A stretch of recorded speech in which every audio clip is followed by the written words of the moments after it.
A little bit about me, you guys. I'm actually mixed race. That's right. My mom is white. Surprise. Yeah. But you can tell something else is going on. Let's talk about it. Let's address the camel in the room, Sacramento. I saw y'all looking at me. My dad is a Palestinian immigrant from Palestine. That's right. Yep. My mom, a Canadian immigrant from Canada. I'm a first-generation American. That's right. Half Canadian, half Palestinian. There's no name for that. I had to come up with one. You guys can call me an Arab. It's a Canadian joke. If you guys don't get it, it's fine. I'll just say sorry and we'll move on. It's really not a big deal. But come on, you guys can tell I'm half white. There's no way I'm full Arab, right? I got 2 eyebrows. That's a dead giveaway. Can you smell my cologne in the back? No, exactly. Okay, I don't know.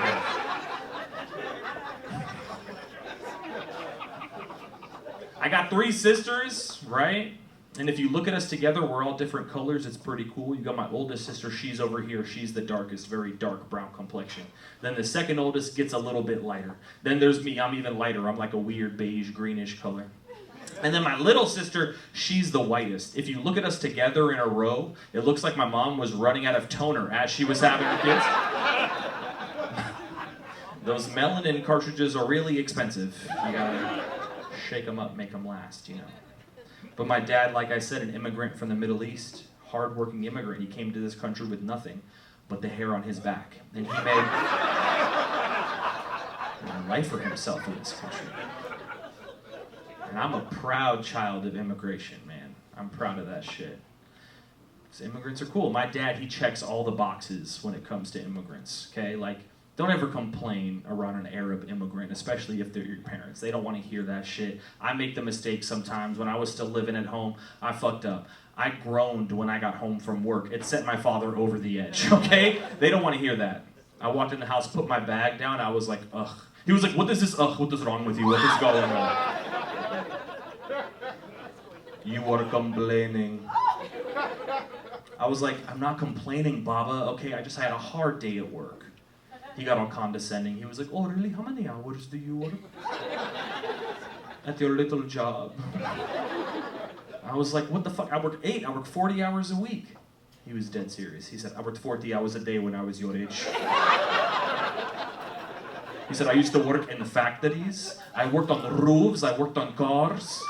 One time I had to repair a car on the roof of a factory.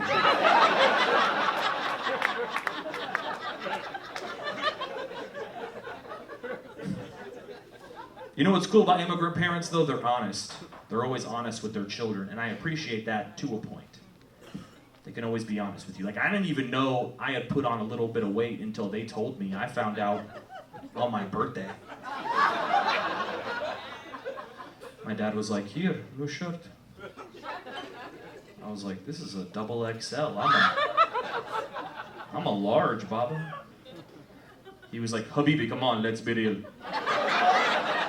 He twiddled his fingers like that, like he was a wizard casting a spell. I was like, did you just make me fat? How does that work? But then I saw all the red flags. I was like, oh fuck, I did put on a little bit of weight. I want to share them with you so you guys know next time, right? So your parents don't have to tell you. One of the ways you know you put on weight is you go to sit down and you do this move. You try to drape it over the fat, like shh.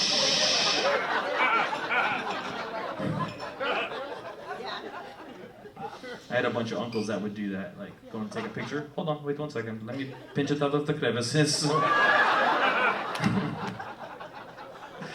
Another way you know you put on weight, man, is like, this may just be me. Maybe you guys know what I'm talking about. But I was in a dressing room, right? I had to buy some new clothes. I'm already self-conscious. I'm thinking about the fact that I don't like the way I look in my body. And I'm in the dressing room and I try on some pants that used to be my size, but they were way too tight. I went to go take them off and my underwear stuck and came down with the pants. It was all bundled up and shit. I was surrounded by mirrors and I had this horrible view of my asshole I'd never seen before. It was like a terrible fun house of assholes. I immediately went home, I hugged my wife, I was like, I had no idea. Thank you. I said, I get it. I get why you never want to be on bottom in 69. I understand. Look, I wouldn't want to either.